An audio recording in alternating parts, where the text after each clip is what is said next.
안녕하세요. 비탐성 빛의 교회와 함께하는 성경 공부에 오신 우리 빛의 성도님들, 오늘도 진심으로 환영합니다. 우리 함께 기도하고 말씀 공부하도록 하겠습니다. 하나님 고맙습니다. 오늘 수요일도 말씀 앞으로 우리가 모일 수 있는 마음을 허락해 주셔서 감사를 드립니다.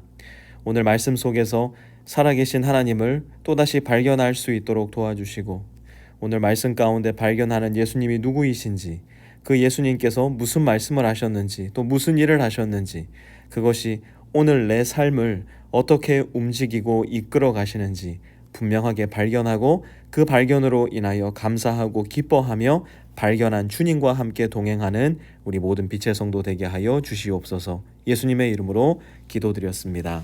아멘.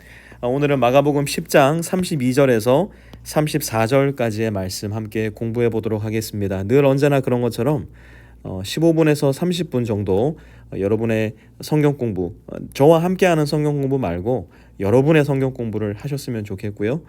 관찰하는 과정, 또 읽은 말씀이 무엇을 의미하는지 해석하는 과정, 또 그 말씀이 어떻게 내 삶 가운데 적용되는지 적용해보는 과정 꼭 여러분들 거치시기를 부탁을 드립니다. 제가 지금 함께 이렇게 성경 공부를 하는 이유는 결국에는 여러분들 스스로가 이 성경 공부를 해내고 이 말씀과 동행하며 말씀 속에서 예수님을 발견할 수 있는 힘을 길러드리는 과정이지, 이제 계속 구목사와 함께 성경 공부합시다 이러려고 하는 게 아닙니다.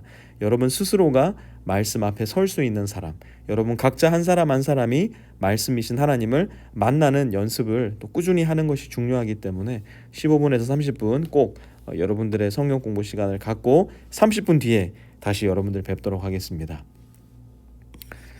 시간 빨리 가죠. 같이 한번 32절부터 보도록 하겠습니다. 그들은 누굴까요? 그들은 여기에서 당연히 예수님과 제자들을 일컫는 말입니다. 이들이 이제 어디로 가나 봤더니요, 예루살렘으로 올라가고 있었습니다. 지금 이제 드디어 예수님의 마지막 예루살렘 여정이 시작되고 있는 겁니다. 그런데 여기에서 우리가 하나 주목해서 보아야 할 것이 무엇이냐? 예수께서 앞장서서 가시는데, 우리의 예수님은 누구신가? 예수님은 항상 앞장서서 가시는 분이에요. 어디에서 그 신문이었나요? 제가 어디에서 재밌는 그 한 토막 만화를 봤습니다. 대통령을 풍자한 만화였는데요. 보스와 리더의 차이가 뭐냐 그러면서 이 만평을 해놓은 글이었어요. 그런데 이 보스는 누구냐면요, 이렇게 사람들이 있으면 여기 위에다가 사람들 어깨에다가 이렇게 보자를 만들어 놓고요, 여기에 딱 앉아가지고 손가락으로 이렇게 해서 가자라고 이야기하는 사람이 보스래요. 그러면 이 어깨에 짊어지고 있는 사람이 이 보스의 말을 듣고 앞으로 가는 거예요. 근데 리더는 누구냐? 리더는 제일 앞에서 가자라고 이야기를 하면서 본인이 직접 앞에 서는 거예요. 그리고 뒤에 사람들이 이제 따라가는 겁니다. 그러니까 앞에서 온 몸으로 어려움과 고통과 아픔을 겪으면서 다른 사람들을 이끌되 자기가 가장 먼저 그 일을 감당하는 사람, 바로 그 사람이 리더이다라고 이야기를 하더라고요.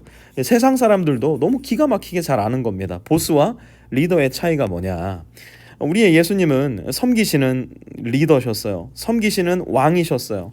그 예수님이기 때문에 앞장서서 가시는 겁니다. 지금 예루살렘에 왜 올라가는지는 이제 다음 구절에 나오겠지만, 그 모든 일들을 앞장서서 이끄시는 분, 그분이 바로 예수님이세요. 그럼 어떻게 이끄시는지 한번 보도록 하죠.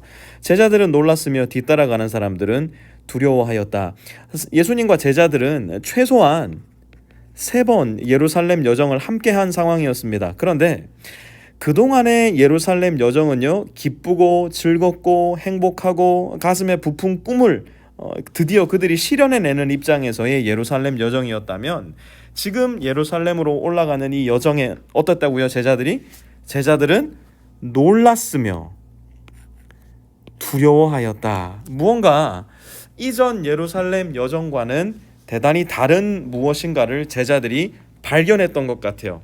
그런데 그 이유가 무엇이냐? 계속 본문 이어서 보도록 하시죠. 예수께서 다시 12제자를 곁에 불러 놓으시고 앞으로 자기에게 닥칠 일들을 그들에게 일러주시기 시작하셨다. 이제 예수님께 무슨 일이 일어날지에 대해서 다시 12 제자 앞에서 이야기를 하고 계시는 겁니다.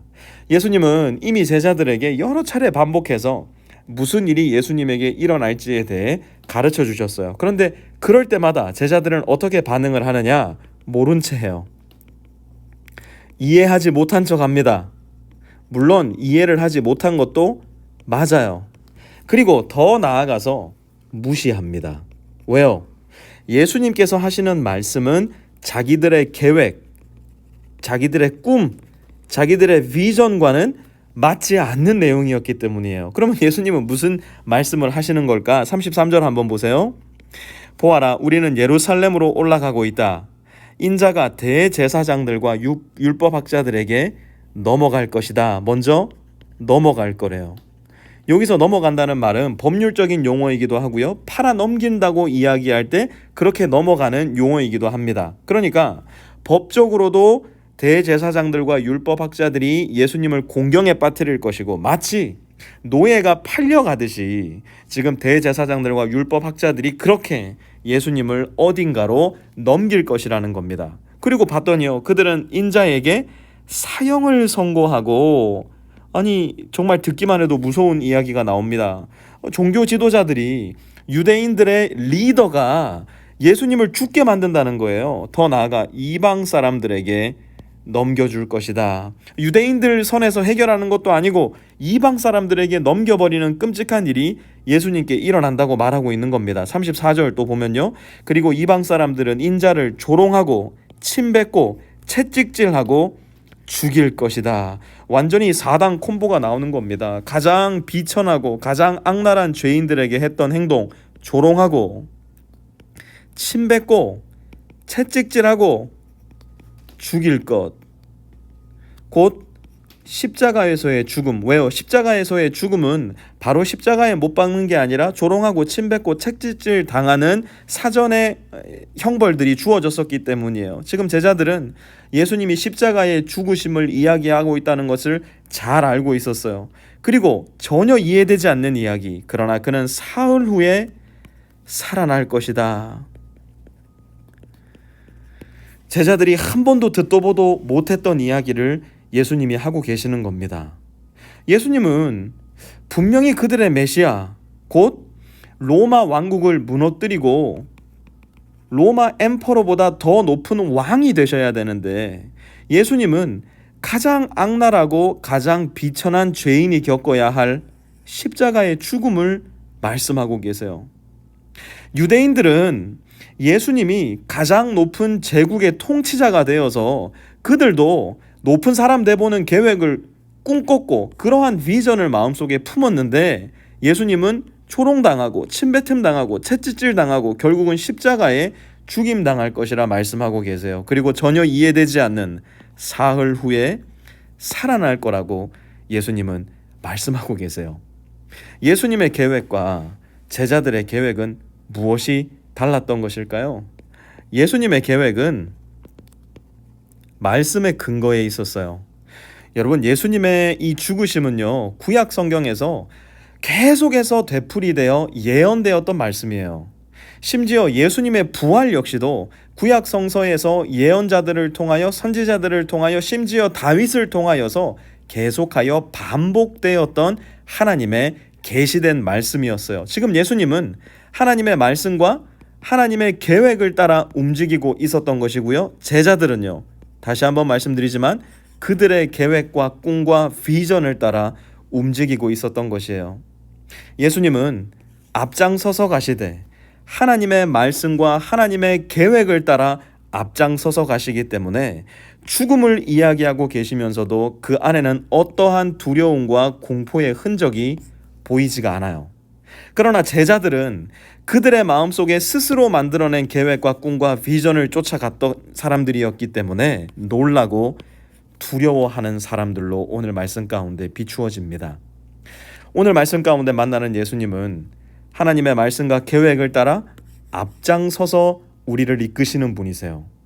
우리도 이 예수님을 따라 하나님의 말씀과 계획을 따라 주님을 따라 나서야 하는 사람들입니다. 그렇지 않다면 아주 사소한 우리 일상의 삶 가운데서도 우리는 놀라고 두려워하는 사람, 공포에 질리는 사람이 될 거예요. 하지만 날마다의 삶을 나의 꿈이나 비전이나 계획이 아니라 하나님의 말씀과 계획에 의지하여 하나님을 뒤따라가는 사람이 된다면 우리 역시도 죽음이 우리 앞에 닥친다고 하더라도 예수님처럼 담대하고 사흘 후에 살아날 것이라는 하나님의 꿈을 꾸며 죽음을 두려워하지 않고 주님을 따라 나서는 사람들이 될 수 있을 거예요. 사랑하는 성도 여러분, 오늘 우리는 무엇을 따라 살아갑니까? 우리의 앞장서서 걸어가시는 예수님과 예수님의 말씀을 따라 살아갑니까? 아니면 우리의 계획과 꿈과 비전에 사로잡힌 채 살아갑니까? 만약 우리 마음에 놀라움과 두려움이 가득하다면 틀림없이 이거 따라 살아가는 사람들일 거예요. 그러나 두려움과 아픔과 절망이 우리 삶 가운데 펼쳐진다 하더라도 두려워하지 않을 것은, 놀라지 않을 것은 우리의 앞장서서 가시는 예수님을 따라가기 때문에, 이미 말씀하신 하나님의 계획을 따라 살아간다는 믿음이 있기 때문에 우리는 아마 담대하게 살아갈 수 있을 겁니다. 오늘 내가 따라 살아가는 것이 무엇인지 잘 점검하여서 혹여라도 나의 계획, 꿈, 비전, 곧 우상을 따라 살아가는 사람이 아니라 예수님을 따라 살아가는 사람으로 방향 전환하시고 예수님만 쫓아 살아갈 수 있는 저와 우리 모든 빛의 성도님들 되시기를 우리 주님의 이름으로 부탁드립니다.